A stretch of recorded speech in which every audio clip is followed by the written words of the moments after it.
When we are all connected, तब भी हम किसी के साथ अच्छा बिहेव करते हैं और किसी के साथ हम डिफरेंट तरीके से बिहेव करते हैं। कोई हमें अच्छे से बात करता है तो हम उसके लिए एक डिफरेंट ओपिनियन रखते हैं, कोई अगर हमारे साथ बुरा करता है या कैसा भी है तो उसके साथ हम एक अलग तरीके से बिहेव करते हैं।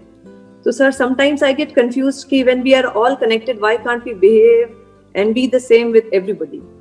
देखिए, दो अलग अलग चीज़ें हैं। एक है एक रियलिटी, वो क्या है, चाहे आप साइंटिफिक पॉइंट ऑफ व्यू से देखिए चाहे स्पिरिचुअल पॉइंट ऑफ व्यू से देखिए, we are all connected, we are all one, उसमें कोई डाउट है ही नहीं।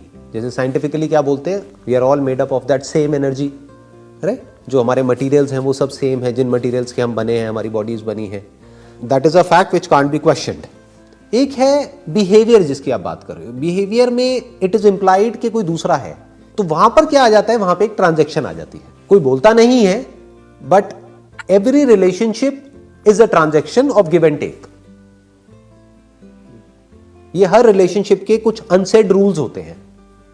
Even the relationship of a husband and wife, कि अगर कोई एक पर्सन है जो बदले में सामने वाले से एक्सपेक्ट बहुत कुछ करे, लेकिन जब करने की बारी आए तो पीछे हट जाए, तो कहने के लिए तो वो हस्बैंड वाइफ है, लेकिन वो रिलेशन ज्यादा टाइम तक चल नहीं पाएगा ना।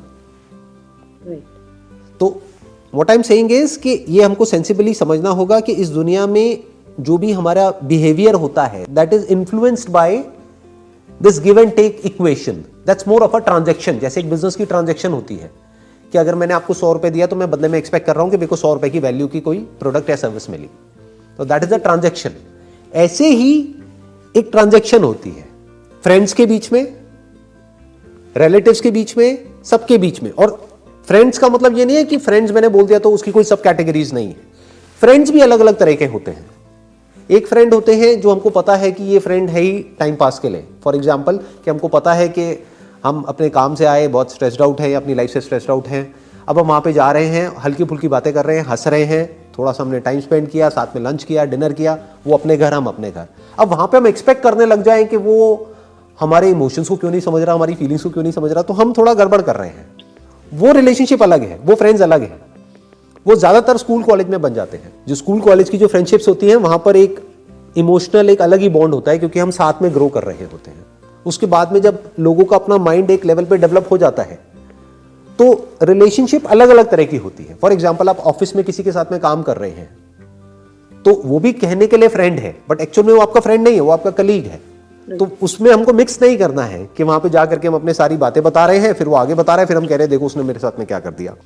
अरे वो एक अलग रिलेशनशिप है। तो वी हैव टू अंडरस्टैंड कि वो जो रिलेशनशिप है, जो भी रिलेशनशिप हमारी जिसके भी साथ में है, उसके क्या रूल्स हैं, वो सामने वाले को क्लियर नहीं भी है तो हमारे माइंड में क्लियर होने चाहिए। तो कभी भी हमारा कॉन्फ्लिक्ट नहीं होगा किसी भी रिलेशनशिप में।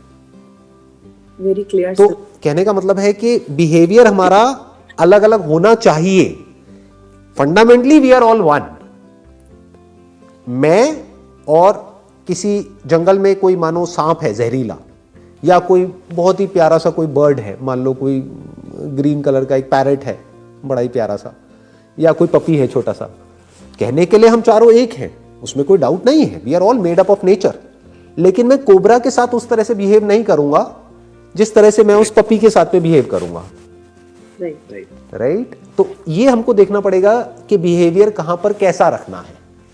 लोग भी कुछ कोबरा की तरह होते हैं, तो इसलिए मैंने इशारे में बात कही है, मैंने क्लियर नहीं बोली है ना। कुछ होते हैं जहरीले होते हैं, तो उनसे थोड़ा उसी तरह से बिहेव करना पड़ेगा। अब आप कहोगे नहीं वी आर वन, तो वो तो उसका तो काम ही वही है, मतलब वो तो प्रॉब्लम क्रिएट करेगा ही आपके लिए। उसका नेचर बेसिकली सामने वाले के नेचर के हिसाब से हमें अपने आप को राइट। हाँ, देखना पड़ेगा कि वो जो रिलेशनशिप है उसकी क्या इक्वेशन है। इसीलिए कहते हैं कि बहुत जल्दी किसी भी रिलेशनशिप में कोई कमिटमेंट नहीं करना चाहिए, या बहुत जल्दी अपना सब कुछ रिवील नहीं करना चाहिए किसी भी रिलेशनशिप में। आराम से देखना चाहिए, सोचना चाहिए, समझना चाहिए कि रिलेशनशिप किस डायरेक्शन में जा रही है, फिर बोलना चाहिए, फिर कुछ सामने वाले को कमिट करना चाहिए। Ideally under commit and over deliver, that must be the golden rule of a relationship, of any relationship for that matter. क्योंकि मैंने क्या कहा, रिलेशनशिप नहीं होती, एक ट्रांजैक्शन होती है। तो कम बोल के ज्यादा डिलीवर कर दो तो वो रिलेशनशिप अच्छी चल जाएगी।